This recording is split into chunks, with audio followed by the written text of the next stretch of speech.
Sir ವಕ್ಫ್ ವಿಚಾರದಲ್ಲಿ BJP ಅಭಿಯಾನ ಶುರು ಮಾಡ್ತಾ ಇದೆ ಸರ್. ನೋಡಪ್ಪ, ಬಿಜೆಪಿ ಮೂರ್ಖತನ. ಇದೇನು ಒಕ್ಕಿದೆಯಲ್ಲ, ಇದು ಎಲ್ಲ ಬಿಜೆಪಿ ಕಾಲದಲ್ಲೇ ಈ ಪಾಣಿಗಳನ್ನೆಲ್ಲ ಬರಕ್ ಶುರು ಮಾಡಿದ್ದು. ನಮ್ಮವರು ಲೇಟಾಗಿ ಅದನ್ನ ಗಮನಿಸಿದ್ರಷ್ಟೇ.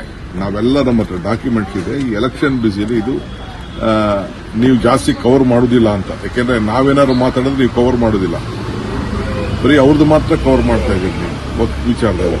ಈಗ ನಮ್ಮ ಮಂತ್ರಿಗಳೆಲ್ಲ ಹೇಳಿದ್ದಾರೆ, ಚೀಫ್ ಮಿನಿಸ್ಟರ್ ಹೇಳಿದ್ದಾರೆ. ಏನ್ ಅಭಿಯಾನ ಮಾಡ್ತಾರೆ? ಅವ್ರನ್ನ ಎಕ್ಸ್ಪೋಸ್ ಮಾಡ್ತೀವಿ ನಾವು. ಅವರೇ ಮಾಡಿದ್ದು, ಅವ್ರ ಕಾಲದಲ್ಲೇ ಆಗಿದ್ದು ಅನ್ನೋದು ನಮ್ಮ ಹತ್ರ ಎಲ್ಲಾ ದಾಖಲೆಗಳಿದೆ. ನಾವು ಅವ್ರನ್ನ ಎಕ್ಸ್ಪೋಸ್ ಅಭಿಯಾನ ಮಾಡ್ತಾ ಇದ್ದಾರೆ. ಬಟ್ ಅದರಲ್ಲೇ ಎರಡು ಬಣ ಇದೆ, ಒಂದು ವಿಜೇಂದ್ರ ಅವ್ರ ಬಣ, ಇನ್ನೊಂದು ಯತ್ನಾಳ್ ಅವರ ಬಣ. ನೋಡ್ರಿ, ಅವ್ರದ್ದು ಏನ್ ಬಣ ಇದೆಯೋ. ಈಗ ಚೀಫ್ ಮಿನಿಸ್ಟರ್ ಹೇಳಿದ್ರು 50 ಕೋಟಿ ಕೊಡಕ್ ಹೊರಟಿದ್ದಾರೆ ಅಂತ.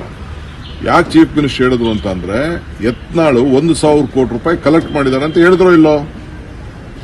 That is the evidence. What more evidence you want? ತನಿಖೆ ಮಾಡು, ಕುರಿನಾ ಅಂತ ಕೇಳಿದ್ರೆ, ಈ ಹಿಂದೆ ಖರೀದಿ ಮಾಡಿದ್ರಲ್ಲ, ಅವ್ರೇನ್ ಕುರಿಗಳಲ್ವಾ? ಕುರಿಗಳನ್ನೇ ಖರೀದಿ ಮಾಡಿದ್ದವರು. ನಾವು ಅದನ್ನೇ ಕೇಳಿದ್ದು. ದನ ಕುರಿಗಳು ಖರೀದಿ ಮಾಡ್ದಂಗೆ ನೀವು MLAಗಳನ್ನ ಮಾಡಿದ್ರಲ್ಲಪ್ಪ ಅಂತ ಹೇಳಿದ್ದು. ಇದೇ ಯೋಗೇಶ್ವರು ಅಶ್ವತ್ಥ ನಾರಾಯಣ ಎತ್ಕೊಂಡು ಹೋಗಿ ಶ್ರೀನಿವಾಸ್ ಗೌಡ್ರ ಮನೆಗೆ ನಾ ದುಡ್ಡು ಇಟ್ಬಿಟ್ಟು ಬಂದೆ ಅಂತ ಅಸೆಂಬ್ಲಿಲಿ ಹೇಳಿಲ್ವಾ? ಅಶೋಕ್ ಅವ್ರು ಕೇಳಿದ್ದು ಸಾಕ್ಷಿ ಕೊಡಿ ಅಂತ. ಅದ್ರ ಬಗ್ಗೆ ಇದಕ್ಕೆ ನಾನು ಹೇಳ್ತಾ ಇದ್ದೀನಿ, ಸಾಕ್ಷಿ ಅಶೋಕ್ ಇವ್ರು ಕೊಡಬೇಕು, ಯತ್ನಾಳ್ ಕೊಡಬೇಕು. 1,000 ಕೋಟಿ ರೂಪಾಯಿ ಕಲೆಕ್ಟ್ ಮಾಡಿದ್ದಾರೆ ಅಂತ ಹೇಳಿದ್ರಲ್ಲ, ಯಾರು ಕಲೆಕ್ಟ್ ಮಾಡಿದ್ದಾರೆ 1,000 ಕೋಟಿ ರೂಪಾಯಿನ? ಅವ್ರು ಕೊಡಬೇಕು. ಅವರು ಸ್ಟೇಟ್ಮೆಂಟ್ ಕೊಡಬೇಕು. ಪೊಲೀಸ್ ಸ್ಟೇಷನ್ ಕಂಪ್ಲೇಂಟ್ ಆಗಿದೆ, ಪೊಲೀಸ್ ಸ್ಟೇಷನ್ ಮುಂದೆ ಬಂದವ್ರು ಹೇಳ್ಬೇಕೀಗ ಯಾರು ಹೇಳಿದ್ರು ಏನು ಅಂತ. ಹಿಂದೇನು ಹೇಳಿರ್ಲಿಲ್ವಾ? 2,500 ಕೋಟಿ ರೂಪಾಯಿ ಕೊಟ್ಟಿದ್ದಾರೆ ಚೀಫ್ ಮಿನಿಸ್ಟರ್ಗೆ ಅಂತ ಅವ್ರು ಹೇಳಿದ್ರು. ಇದಕ್ಕೇನಬೇಕು? ಒಬ್ಬ ಆಡಳಿತ ಪಕ್ಷದ ಸದಸ್ಯರಾಗಿದ್ದಾಗ ಹೇಳಿದ್ದು, ಈಗ ವಿರೋಧ ಪಾರ್ಟಿಯ ಸದಸ್ಯರಾಗಿದ್ದಾಗ ಈಗ ಹೇಳಿದ್ದಾರೆ. ಅವರೇನು ದಡ್ರ? ಅವರು ಈಗ ಫಾರ್ಮರ್ ಸೆಂಟ್ರಲ್ ಯೂನಿಯನ್ ಮಿನಿಸ್ಟರ್ ಆಗಿದ್ದವರು ಅವರು.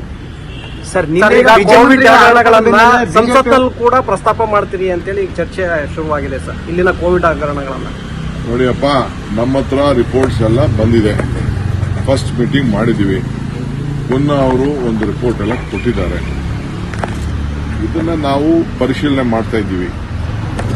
ಏಕೆಂದ್ರೆ ಇದು ಅವರು ರಿಕವರಿ ಮಾಡಿ ಅಂತ ಹೇಳಿದ್ದಾರೆ. ರಿಕವರಿ ಮಾಡಬೇಕಾದ್ರೆ ಒಂದು ಪ್ರೊಸೀಜರ್ ಇದೆ ಅದಕ್ಕೆಲ್ಲ. ಸೊ ಅದಕ್ಕೆಲ್ಲ ನಾವು ಎನ್ಕ್ವೈರಿ ಮಾಡ್ತೀವಿ. ಖರೀದಿ ಬಗ್ಗೆ ಮುಖ್ಯಮಂತ್ರಿಗಳು ಹೇಳಿದ ಬೆನ್ನಲ್ಲೇ ಈಗ ಬಿಜೆಪಿಯಲ್ಲಿ ಇರ್ತಕ್ಕಂಥ ಶಾಸಕರು ಸಿ ಕೆ ರಾಮಮೂರ್ತಿ ಅವರು, ಡಿ ರಾಜಮೋಹನ್ ಎಲ್ಲರೂ ಕೂಡ ಏನು ಬಿಜೆಪಿಯಲ್ಲಿ ಇರ್ತಕ್ಕಂಥ ಶಾಸಕರನ್ನು ಕೂಡ ಖರೀದಿ ಮುಂದಾಗಿದ್ದಾರೆ ಕಾಂಗ್ರೆಸ್ನವರು ಅಂತ ಹೇಳಿ ಅವರು ಆರೋಪ ಮಾಡಕ್ಕೆ ಶುರು ಮಾಡಿದ್ದಾರೆ. ಈಗ ಫಸ್ಟ್ ಈಗ 1,000 ರೂಪಾಯಿ ಕಲೆಕ್ಟ್ ಮಾಡಿ 1,000 ಕೋಟಿ ರೂಪಾಯಿ ಕಲೆಕ್ಟ್ ಮಾಡಿದೀವಿ ಅಂತ ಹೇಳಿದ್ದು ಯಾರು? ಬಿಜೆಪಿ. ಫಸ್ಟ್ ಅಲ್ಲಿಂದ ಶುರು ಆಗಿದೆ.